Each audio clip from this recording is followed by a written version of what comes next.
Okay, good morning. Hopefully everyone can hear just fine. So, thank you very much for the invitation. It's been a really interesting time just to get to know Portland a little bit in the last day or so, and I'm hoping to get a chance to see a bit more of it in the next day or so as well. I just wanted to, first of all, thank Niels for a fantastic talk and also a fantastic introduction to what I'm talking about, which is always nice when one leads on to the other. So one of the kind of principles behind the conversation that I wanted to talk about today is really that whole challenge of walking into organizations and trying to understand why they're doing Agile and how they're going to get some sort of transformation going through their organizations. Now, most of you here, I'm sure, are either involved in or going through Agile transformations or starting them or trying to move them forward in some way. When you go into those organizations, what we're seeing is more and more is that the need for change in those organizations, the need to do something differently. And what we often find is I start talking to organizations and their primary measure of how agile they are is how many agile teams they have, right? So if I could just ask, how many people have here like less than 5 agile teams in their organization, if you go with that? So there's maybe 10%, judging by that. How about people who've got anywhere between about 5 and, say, 15 agile teams? Okay, it's a bit less. And anybody more than 15 agile teams in their organization? Are you all in that one same organization? Near enough, maybe. Okay, so this is something that we see all the time. I walk into organizations and banks and so on, and they've got 30% of all of their work is now being done in an agile way. And I ended up putting this presentation together because I was kind of sick and tired of that conversation, because I don't see that as a very useful way of looking at where you are in an organization. So let me just put a bit of foundations on this, and this is really picking up that red and blue conversation that Niels is talking about. So when we look over here, the slide that you're seeing here, I'm doing a bit of research for the talk, and I come across this slide which basically shows the average company lifespan. Think of it in the S&P 500 index. So whereas 20, 30 years ago, if you were in a company in the S&P 500, you could expect that company to stay in the S&P 500 for decades. The length of time a company is staying in the S&P 500 is dropping like exponentially. It's just come out of a little trough, but it's going to continue. It's now around 12 or 13 years. So if your company is currently in the S&P 500, you've got to do the maths and you can figure out how long it's going to stay there on average, right? And the reason that that comes out as an interesting measure is really as a measure of complexity. It's a measure of how difficult it is to stay at the top of your game in the competitive, very globalized world that we live in today. And so one of the things that we find is a lot of organizations, when they're coming to look at Agile, they're not coming to look at Agile as perhaps some of your organizations did, which is pioneers looking ahead and saying, we need to stay ahead, we like to innovate, we want to learn about what this pioneering piece is. Nowadays, they're coming in to try and understand Agile from a point of survivability. So we have organizations, for example, that we're working directly with, where the reason they need to do Agile is because they literally cannot recruit anybody. Because people come out of universities like this, they go to those organizations, they spend about 2 weeks there looking around and go, whoa, no, we don't work like this. I'm not interested in staying here, and they all leave. And so they're coming to this realizing that in order to survive, they have to do things differently. So this sort of push, if you like, is coming from lots and lots of different directions. So the complexity piece, these 2 pictures that I have up here, the interesting thing here is you used to stay in one part of industry sector, whatever it is that you are in, and nowadays everybody's coming into that space. So the picture at the top there is Dyson. Dyson is the guy who invented the Hoover, or at least, okay. Now we call them Dysons. In the UK, you used to call them Hoovers, vacuum cleaners. But an inventor, famous for the Dyson Hoover. There are certain drying machines that you find occasionally in washrooms across the country who just announced that they're going to build an electric car about 3 months ago, right? So the competition on companies like Ford coming from everywhere, from Google, as we know, from lots of different places. At the bottom here is an example where Jim Hackett came in as the CEO of Ford, not because Mark Fields did anything wrong. In fact, operationally, they were the most successful they had ever been. But they were not changing fast enough. So they changed leadership at the top of those organizations because that capability to innovate was just not there. So what we're looking at when we start talking to organizations is the first measure is often this: how many teams do you have? So I'm just going to kind of focus on that first, because most people who are agile coaches, who are change agents in organizations, scrum masters, project managers that are trying to shift that change, our focus is on teams. That's the first thing we do. We create a pilot, we pull a handful of people together and say, we'd really like to create an agile organization, we're going to put a scrum team together, whatever we want to call that, and that's where we're going to start. And so as we look at that, it's certainly a building block. But I think as we try and discuss that, we've got to push in a slightly different way as we look at that. So first things first, how agile are you? There's a sheet of paper that some of you may have and some of you may not. It looks a little bit like that. If it's colored, it's probably not our sheet of paper, right? So this sheet of paper here, I'm looking at the how agile is your organization piece at the top. And we're just trying to say, look, if I'm a generalist, I know there are very, very detailed people, and if there is any statisticians in here, I will take your arguments why my numbers are not accurate at the end of the talk. I'm happy to discuss that. But I'm a generalist, so I kind of arm wave my way through things. And when I look at this, I just go into organizations and say, okay, tell me how many people are in your organization. I'll do this in the first phone call, just to get a scale kind of thing. So maybe there's 100 people in IT involved in development. Include your offshore, right? That's something that people often go, well, we've got 50 people here and 360 people offshore, but we'll only count 50. Well, you don't. You want to count all the 350 offshore as well. Divide that number by 10, and that gives you an idea of how many teams you could expect to have. Now, I'm a believer in development teams being the building block, right? So whatever organizational approach you might take, as we saw with Niels's talk, with that peach diagram, you're going to have lots and lots of teams. So I'm just getting a feel for how many teams there are. And if I then have an idea of how many actual teams I have, I can calculate that as a percentage, and that tells me roughly how much of the organization is given over to agile delivery, right? And the reason I look at that, what you'll notice here is there's nothing to do with projects. Agile isn't something you do by project. It's, have I got dedicated teams working in a specific way? So I'm just going to give you a couple of minutes now. If you've not got a sheet of paper, if you find somebody who has, and maybe just discuss with your neighbor what your organization might look like. I'm really only going to give it a couple of minutes because it's quite a short session here. So have a chance just to do that little bit of maths and try and figure out how agile your organization is.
Okay.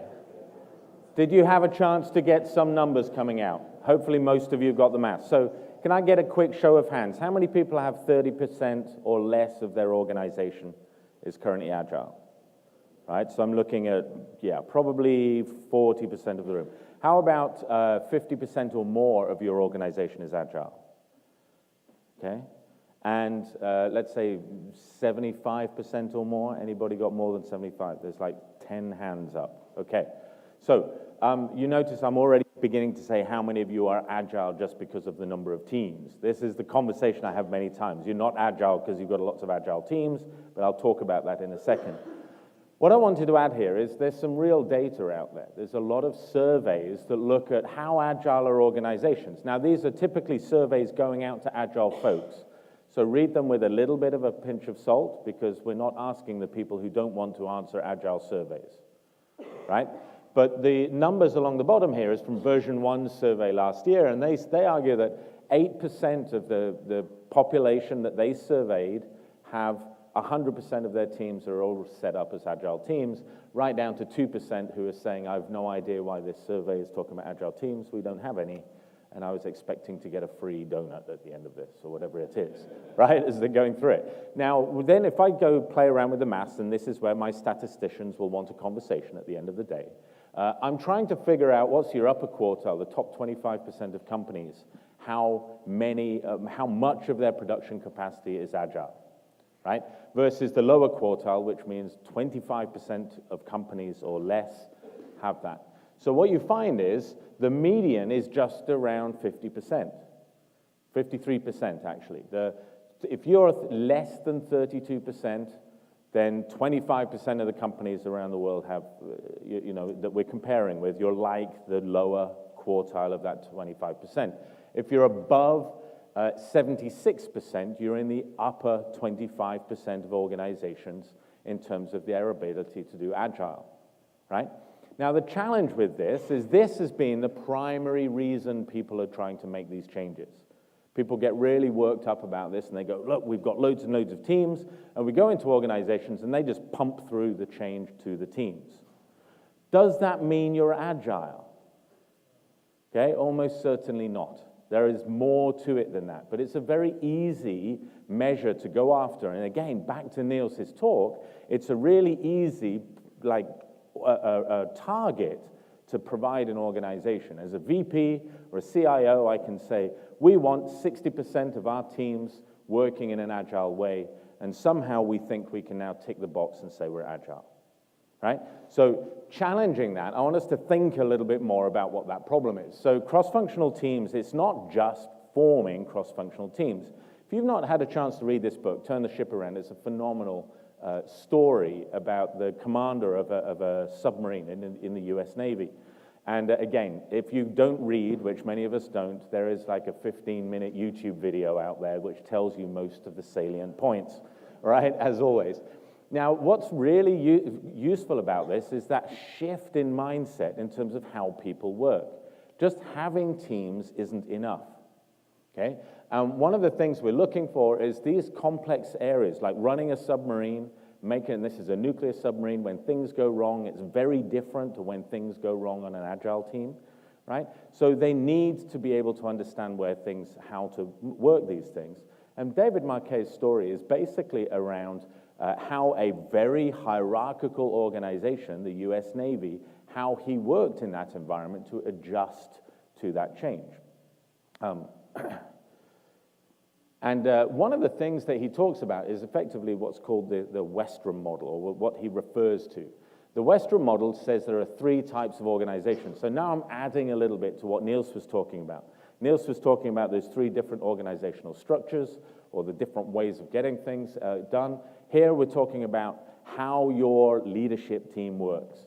So you can, and be very careful how you use these terms when you describe your leadership team, but you can have a pathological leadership team. That's probably the one not to write down on a slide when you're talking about people. And that's power-oriented. It's what we see as traditionally hierarchical. One of the organizations we're working with has a very pathological organization. What that means is nothing gets done without getting the VP's approval, right? It's all power-oriented. Most organizations today are bureaucratic. They are rule-oriented. And again, Niels gave me a great example with travel policy. It's an example of rule-oriented organizations. The feeling is we need lots of structures and rules just to be efficient and get things done, right? And so we start building a lot of those rules.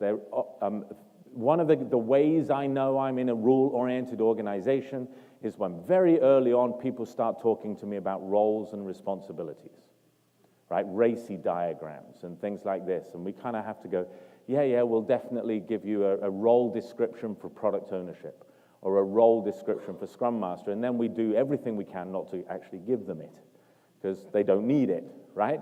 But that's something that's a very indicator of bureaucratic. What we're looking for and what the organizations that cannot employ people, for example, are looking for is these generative, performance-oriented ones. Again, if you read the press, think Google and Amazon is certainly what you might read about. But more than that, these are fluid, information-rich, collaboration-rich organizations. That's the Generation Y people that Niels was talking about. Hallmarks is lots of information flow, right? Those social structures for getting information backwards and forwards. So that first case of creating agile teams is the beginning point. But what I'm trying to talk about here is I don't just need agile teams that do what we tell them to do. They're pathological agile teams. I don't just want agile teams that, for example, they promise they're going to deliver a certain number of stories or a certain amount of work every sprint from now until the end of August in order to make a release, because they're bureaucratic agile teams. They're trying to meet the rules that are in there. I want teams that are generative, that are solving problems, that you don't quite know what they're going to deliver, but they're going to deliver great solutions, and they'll deliver as much work as they can in the time frames they have, right? The second thing, and this has become my kind of like rallying cry. If you poke me at 3 a.m., I'm not expecting that, but if I get woken up at 3 a.m., right, the first thing I'm going to talk about is cycle time and is delivery and getting working, shippable software out of the door to a customer. Because what I find in so many organizations is they've got agile teams everywhere, and then what you find out is they can't deliver anything, okay? So I did the same stuff that I did to figure out what percentage of organizations are delivering frequently, and the numbers here are scary if you're not already shipping software. So delivering often, reducing that cycle time. Here's the graph that kind of showed me what was going on, if you like, that kind of woke me up. There's a Devops report from 2016, that's 2 years ago. And if I'll read it out for you. So there's 3 years there, 2014, the knee is in 2015 and 2016. The orange line, which is flatlining along the bottom, is low-performing IT organizations. The blue line is high-performing IT organizations. And basically, anybody involved in DevOps possibly knows this, but DevOps has been talked about for a while, but in 2015, the message hit home. And all of a sudden, what you see there is the number of deploys per year goes from, in a high-performing organization, around 200 deploys a year, one every other day, give or take, right? And then it goes up to 1,400 or 1,500 deploys per year in 2016. So we're a couple of years on from that. What you can expect is high-performing IT organizations are releasing all the time. And that's exactly what you find. When I go and look at, these are 2 studies, a D-Zone study and an Alpha study, 2017, 2018. And on the left-hand side of here is these are the percentage that are delivering in less than a week. So think of them as daily or on-demand hourly deploys. Right? And this is obviously, it's focused on IT and software world, but the thing that we're looking at that is around a week, again, we've got about 50%. So effectively, most organizations have woken up to that idea that they have to release a lot, and they're beginning to make those shifts in their organization. And this now, I believe, or at least in our conversations, is the primary measure of agility. If you're not getting something out of the door, then realize that your competitors are probably doing that already, okay? And then greater than a month. Now again, I remember 2 or 3 years ago, if I went into organizations, if they had a 3-month deployment cycle, they were pretty proud of it, or that was their target. If you think back to the explosion in SAFe, the Scaled Agile Framework, the Scaled Agile Framework's big push forward was, we can get you to release things in around 3 months, and they gave it a special name called the Agile Release Train, and that was probably one of the big reasons. There are others, and there's the statisticians, but those scaling Agile people in the room, we can talk about that afterwards as well. But the intent here is that that was that shift towards, we're going to release more frequently. But now people are releasing even more frequently than that. It really doesn't matter what environment you're in. So here's a great example. If you've not read Steve Denning's Fortune magazine, I think it is, Forbes magazine, sorry, Forbes magazine article on Zara and how effective they are in the fashion industry, go Google it or ask me and I'll send you a link. Steve Denning talks about how Zara has destroyed the fashion industry. It's turned it completely upside down because the fashion industry is traditionally a 6 or 9 month cycle time. If you talk to traditional fashion houses at the time, they would be today, in May, they would be planning whatever they're going to be putting under the Christmas tree. Okay, so the clothing, the designs, the clothes that would go underneath the Christmas tree later on this year. Zara's cycle time is around 6 weeks. So Zara is defining products that are going to hit the shelves in 6 weeks. What that means is, number one, Zara gets product into the stores, everybody goes and chooses it and buys it, and they get feedback immediately about which fashion designs are selling well and which ones aren't, whether it's color, whether it's cut, fit, whatever it is, they're getting feedback immediately. And they can then adjust. They can make more of the things that are selling well, less of the things that don't. So in the world of Zara, you very rarely get bargain bins because they're adjusting in very, very short cycles. And Steve Denning's argument in his Forbes magazine, the other point is they also extract all of the value. What does that mean? In an agile context, we talk about value all the time. Well, in Zara's context, value is they have the highest profit margins in the industry, right? Because they don't build things and have to throw them away and put them into bargain bins or sell them cheap. They're making product that they can sell at a premium. They even control the flow of certain designs. So they're not going to look, everybody's buying this design, therefore we should flood the market with it. They're looking, everybody's buying this design, so let's limit availability to keep the prices high. Very smart. All to do with releasing product early, cycle times. So even in non-tech, it has a huge impact. Now, how often do we release things? The second part of that sheet, I'll just give you 30 seconds now. All you have to do is, on average, how frequently are you releasing? Now remember, because you have one team that releases every day, doesn't mean on average you're releasing daily, unless all of your teams are doing that. I'll give you a second to do that, maybe a minute.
Okay, So I'll just let you finish that off. If you look at the piece of paper, how many people are releasing, let's say, in over a month, getting product in front of your customers? Great, okay. How about less than a week? Small number. Anybody doing it in days, like hours or days? Yeah, there's some parts of that organization. Again, if I look at this data here, and this is the bit that I'm finding is when we talk to organizations, I'm working with Agile 42, we work with startups, but we also work with huge banks and all the rest of it. What we're finding, this is, I would say, is reflected in reality. And what I mean by that is people are releasing more and more frequently, and they're now measuring releases in days and hours, not weeks and months. So what this shows you here is if you're releasing less frequently than once a month, so if you take longer than a month to get stuff out of the door on average, you're with the lowest 25%. I'm sorry to say that, but the lowest 25% of many IT organizations today, right? And the best 25% of companies are releasing more frequently than once a week. They're already in the days and hours world, right? And then, of course, above the median, the 50% line, is somewhere, it's around a week. The data's a little weak, but I would argue it's about one sprint, right? A 1 to 2 week sprint, okay? So that push towards being able to deliver fast, in my conversations with a lot of our organizations, is this is where we need to focus our efforts. Because of that kink in 2015, if you're not working actively, in fact, probably aggressively to get this, it becomes a real lodestone around the organizations. Now, that need to get to delivering more frequently is something that we see. Building agile teams, that first measure, is really easy because that's a people thing. I say, you're a development manager, you must have agile teams. Well, we go and reorg them, we train them, then suddenly you've got agile teams. It's a lipstick metric, right? If I want to look at the metrics that really count towards are we solving the problems we need to solve, then nowadays we start looking at things like releasing frequency. How long does it take you to release something? And I'll talk a little bit about how we can make that change as we go forward. The final thing, and this is that obviously as an agile organization we want to deliver value. So how do we talk about that? Well, that's really changing this project mindset. Anybody's worked in that area where the budgets are set once a year, and again, I thank Niels for introducing some of these topics. The budgets are set once a year, project goals are defined, and then you've got a year to go and define and deliver those project goals. Well, nowadays, we want to be much closer. The market is driving what's going on, so we need a capability to be able to pick up what's going on in the market. Now, hopefully, this is a bit better news for many of us, right?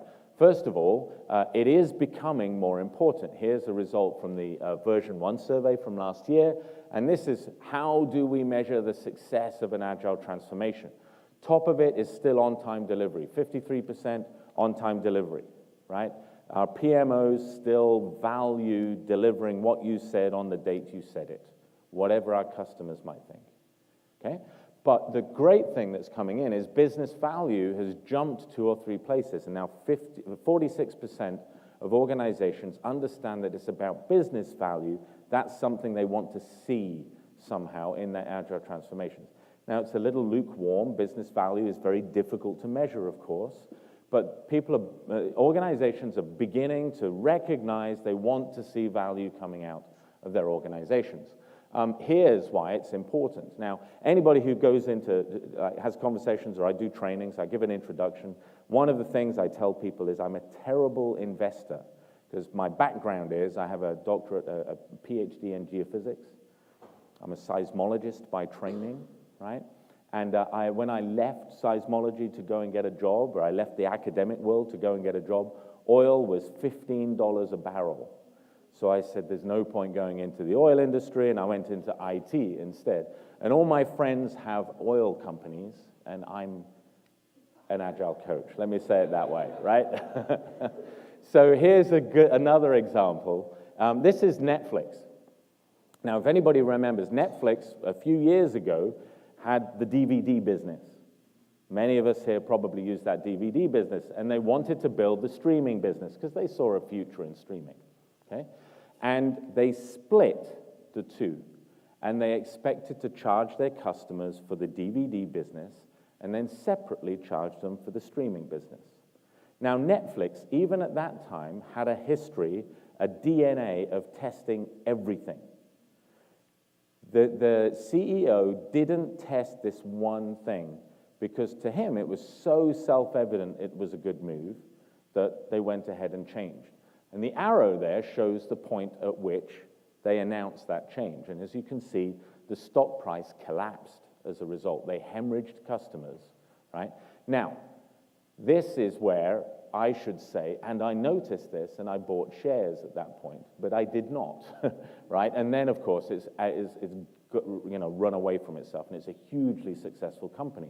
But that's the impact of messing up customer conversations, of not understanding the customer conversation. Now, these guys had the systems to do that. Many of us here don't. These guys already had it, and they still made a mess. So even when you think you know where you're going, it's hard. It's a difficult thing to do. This is actually one of our customers, BCAA. BCAA is the Automobile Association in BC, in British Columbia. This is like a car insurance, building, travel insurance, things like this. As an insurance company, they've created a new arm, which is Evo. Car insurance, if anybody's in the car insurance industry or knows anything about it, the prediction is that car insurance revenues are going to drop catastrophically in the next few decades. Why? Nobody buys cars anymore. They all just go and use Uber or something like that. Also, the population demographic is falling off. So every way you look at the car industry from an insurance perspective, there are concerns. Well, BCAA has addressed this by going out and starting a completely separate business in car sharing. It was an experiment.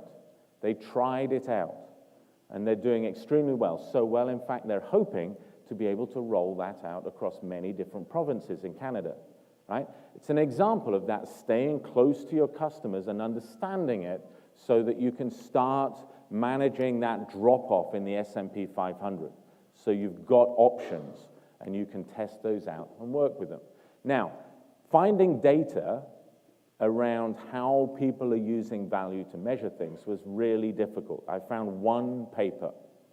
And that one paper here, what you see is this is a graph of experiment frequency. How frequently do I create some feature, functionality, put it in front of a customer, and get feedback? And what they were finding is 50% of the world, this is the third question, by the way, but I'm not going to give you a minute to do that. But you can look at that on your sheet of paper, that third question. This is getting feedback from customers, putting a feature together, putting it in front of customers, getting feedback, and making a keep or throw away decision effectively. And 50% never do it. So this is the good news from the conversation that we've had. If you're not releasing frequently yet, well, please work on that. I'll show that ways to do that in a second. But in the value stakes, most companies haven't got their head around it yet. They're still struggling on how to run experiments. And in fact, we see 50% rarely, if ever, run experiments. If you're in the top 25%, you're running experiments at least once every 10 days. You're getting things in front of customers at least once every 10 days. So when we look at the reason I was going through this is trying to understand where the value in my agile transformation comes. And we started with the first one being, how many teams do we have as agile? Lipstick KPI. It doesn't really tell me too much. The second one is where I want to focus. I want to focus on release frequency and getting that up to speed. Once I have that, this starts making sense. I can now run lots of experiments, and I can start steering to my customer needs rather than guessing my customer needs and betting the house on the fact that we've made good guesses. Now, why is this important? And again, Niels really helped out. He talked about Volkswagen. Volkswagen here, with the fines that they're having to pay as a result of the fiasco with the diesel engine software glitch or feature or whatever you want to call it. I'll leave that one to you. But the real issue for Volkswagen is not the money. They've got the money to pay the fines. The real issue with Volkswagen is they're losing so much time dealing with that. Their CEO that left has just been charged, if you're watching the news right now. So they've got 10 people now being charged in the company as a result of that by the US. They're going to go through lots and lots of distractions right at the time when the auto industry is going through a huge change.